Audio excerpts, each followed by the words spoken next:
It's like, okay, I'm coming in off the streets, being dirty, living out on trains, basically on SEPTA lines, riding them all night long in order to basically, it's like, okay, I'm gonna stay awake at nighttime the most just because that's when people are their most evil.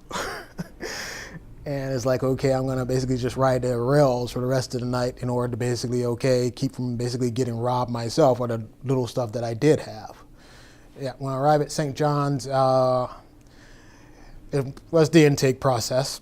It's like, okay, you got the guidelines, the rules. It's like, okay, you got back in that family environment. It's like, okay, this is our roof. This is our, you're going to be following our rules and stuff like this. And this is what you're going to need to do in order to keep your bed.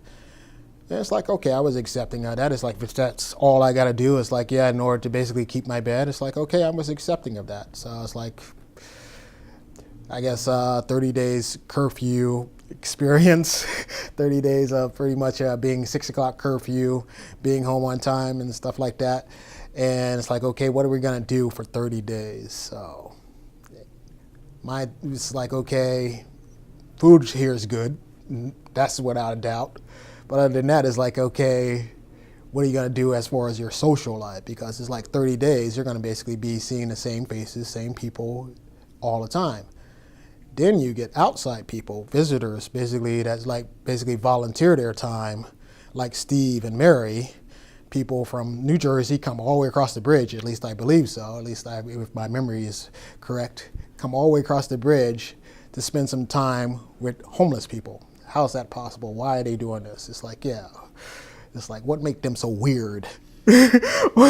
Because it's like they're different from everybody else. It's like, okay, I'm used to people basically, it's like, okay, looking down upon me and stuff like that. So yeah, here are these people, it's like, okay, it's like treating you like your family and stuff like that. Steve and Mary is like, okay, like would bring games and stuff and basically bring movies on for us to see or watch. And it's like mostly be on the weekends.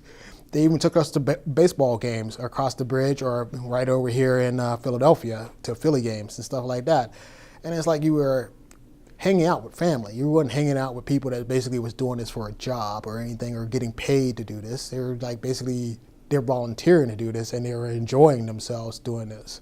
They're like basically not, okay, here's my sign-out sheet. It's like, okay, I got to experience some times with Terry. It's like, no.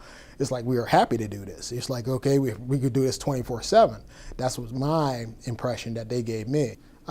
Gave me a chance to grow again. It's like, okay, to trust people again. It's like, okay, it's like you swallowed your pride and let people help you. And not only did they help you, but they like basically said, it's like, we're willing to help you basically not just here at John's, but basically beyond that. It's like, okay, when I graduated from out of John's and basically got my own housing and stuff like that, they came to visit me and stuff like that. They were my first guests, Steve and Mary.